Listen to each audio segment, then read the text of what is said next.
নতুন রাজনৈতিক দল জাতীয় নাগরিক পার্টির উত্তরাঞ্চলের মুখ্য সংগঠক সার্জিস আলমের বিশাল গাড়িবহর নিয়ে উত্তরবঙ্গ সফর ঘিরে সমালোচনার মধ্যেই তার উদ্দেশ্যে খোলা চিঠি লিখেছেন এনসিপির সিনিয়র যুগ্ম সদস্য সচিব ডাক্তার তাসনিম জারা।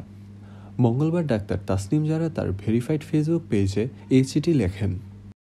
প্রিয় সার্জিস, আমি এই চিঠিটি লিখেছি আমার দলের একজন রাজনৈতিক কর্মী হিসেবে, দলের নীতিগত অবস্থান ও স্বচ্ছতার প্রশ্ন থেকে। সম্প্রতি তোমার নিজ জেলায় শতাধিক গাড়ির একটি বহন নিয়ে প্রবেশ করায় জনগণের মনে যৌক্তিকভাবেই কিছু প্রশ্ন তৈরি হয়েছে। তুমি কিছুদিন আগেই প্রকাশ্যে বলেছিলে, আমার আসলে এই মুহূর্তে কোনো টাকা নেই, এইটাই হচ্ছে রিয়েলিটি, আমার পকেটে মানিব্যাগও নেই। তোমার এই সাদাসিধে জীবনযাত্রার কথা আমাদেরকে অভিভূত করেছিল এবং জনগণের কাছে আমাদের সংগ্রামকে আরও গ্রহণযোগ্য করেছে, কিন্তু সেই প্রেক্ষাপটে এত বড় একটি আয়োজন কিভাবে সম্ভব হলো, এর অর্থায়ন ও ব্যবস্থাপনা কিভাবে হয়েছে তা নিয়ে মানুষের মনে প্রশ্ন আসাটা স্বাভাবিক। আমাদের দল স্বচ্ছতা, সততা ও জবাবদিহিতার ভিত্তিতে একটি নতুন রাজনৈতিক সংস্কৃতি গড়ে তোলার যে প্রতিশ্রুতি দিয়েছে, সে জায়গা থেকে এসব প্রশ্নের স্পষ্ট ও নির্ভরযোগ্য উত্তর দেওয়া আমাদের সবারই দায়িত্ব।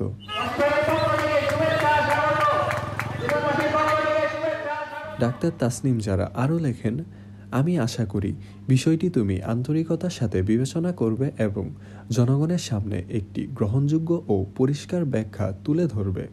এতে জনগণের কাছে দলের ভাবমূর্তি আরও শক্তিশালী হবে বলেই আমার বিশ্বাস। তাসনিম জারার এই পোস্ট দেওয়ার প্রায় 2 ঘন্টার মাথায় জবাব দিয়েছেন সার্জিস আলমও। তিনি বলেছেন, তারা যে নতুন বন্দোবস্তের কথা কল্পনা করেন সেটা 6 মাসের মধ্যে প্রয়োগ করলে নির্বাচনের 95% ক্ষেত্রেই জামানত হারানোর সম্ভাবনা থাকবে। তাছাড়া তার নিজের কয়েক লাখ টাকা ব্যয় করার সামর্থ্য নেই, অর্থ, পরিবার ও আত্মীয় স্বজনের সেই সামর্থ্য নেই।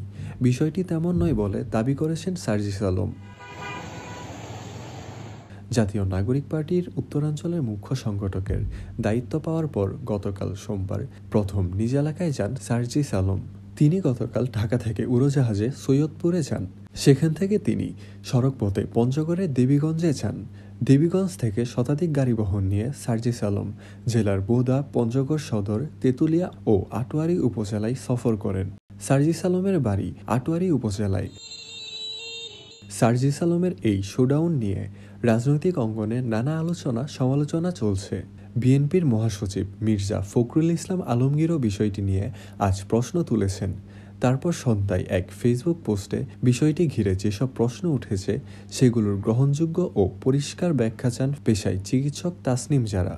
জবাবে সার্জিস আলম যে ব্যাখ্যা দিয়েছেন তার আরেকটি গুরুত্বপূর্ণ দিক হলো, তিনি দাবি করেছেন গতকাল তার পরিবার, আত্মীয় স্বজন, বন্ধুবান্ধব এবং জেলার অনেক শুভাকাঙ্ক্ষী তাদের ব্যক্তিগত উদ্যোগে বহরের অর্ধেকের বেশি গাড়ি নিয়ে গিয়েছিলেন, যেগুলোর ব্যয় তাদেরকে বহন করতে হয়নি। বাকি প্রায় 50টির মতো গাড়ির 6,000 টাকা করে যে 3 লাখ টাকা ভাড়া দিতে হয়েছে, সেই টাকা দেওয়ার সামর্থ্য তার পরিবারের আরও 50 বছর আগেও ছিল।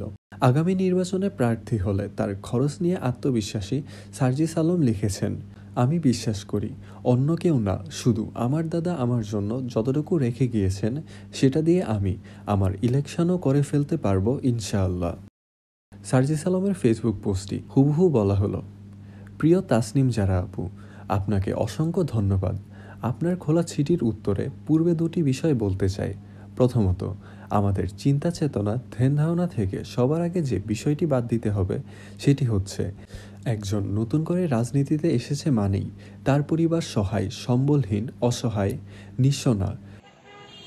বিগত বছরগুলোতে আওয়ামী লীগের নেতারা চাঁদাবাজি, লুটপাট করে এসব কাজ করেছে বলে একই কাজ করে অন্যরা সেটা করবে, বিষয়টি তেমনও নয়। আমার এই মুহূর্তে কয়েক লাখ টাকা খরচ করার সামর্থ্য নেই মানে এই নয় যে আমার পরিবার, আত্মীয় স্বজনের সেই সামর্থ্য নেই। দ্বিতীয়ত, কতিপয় সোশ্যাল মিডিয়ার বুদ্ধিজীবী তাদের জায়গা থেকে যেসব রাজনীতিকে কল্পনা করেন সেটা কোনো আদর্শ পৃথিবীর চিত্র হতে পারে, কিন্তু বাংলাদেশের মতো বৈচিত্র্যময় চিন্তাধারার ধারণকারী জনগণ সম্মিলিত একটি দেশের চিত্র নয়। এমনকি বাংলাদেশের একটি জেলার রাজনৈতিক কালচারের সাথে অন্য আরেকটি জেলার রাজনৈতিক কালচারেরও পুরোপুরি মিল নেই। তাই আমার চোখের সামনে আমার আসনে যা দেখেছি সেটা দিয়ে অন্য আসনও তুলনা করা যায় না। রাজনৈতিক পরিস্থিতি, দলগত অবস্থান বিবেচনায় সেই ইকুয়েশনগুলোও ভিন্ন হয়। আমরা নতুন বন্দোবস্ত চাই, কিন্তু বন্দোবস্ত বলতে আমরা যেটা পরিকল্পনা করি সেটা 6 মাসের মধ্যে অ্যাপ্লাই করলে অলমোস্ট 95% ক্ষেত্রে জামানত হারানোর সম্ভাবনা থাকে। তার মানে কি আমরা নতুন বন্দোবস্ত করতে চাই না? অবশ্যই চাই, কিন্তু সেটা কখনো 6 মাসের ব্যবধানে 180 ডিগ্রি উল্টে যাবে না, বরং সময়ের সাথে সাথে 10%, 20%, 30% এভাবে পরিবর্তিত হবে। এক সময় হয়তো শতভাগ নতুন বন্দোবস্ত দেখতে পাবো। ফেসবুকের রাজনীতি আর মাঠের রাজনীতি এক নয়। আপনার প্রতিপক্ষের সাথে লড়াই করার জনবল এবং সামর্থ্য আপনার যদি না থাকে, কিংবা আপনি যদি দেখতে না পারেন, তাহলে মাঠের রাজনীতিতে দাঁড়ানো সম্ভব নয়।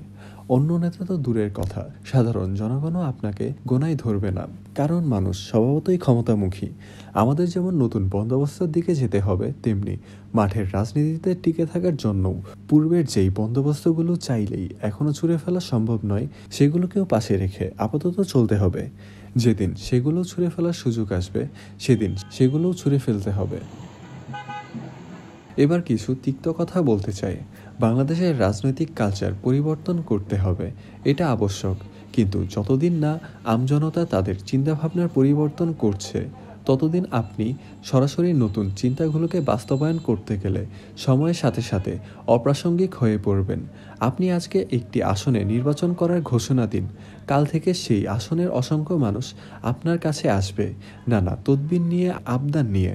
এর মধ্যে অনেক অনৈতিক চাওয়া থাকবে, আবার যাদের আবদার পূরণ করতে পারবেন না তারা আপনার বিরুদ্ধে কথা বলা শুরু করবে। অথচ তারা একটিবারও ভাববেন না আপনার সেই সামর্থ্য আছে কিনা, বিষয়গুলো ন্যায়সঙ্গত কিনা। তারা শুধু নিজের স্বার্থের কথা ভাববে। আপনি দিলে আছে, না দিলে নাই।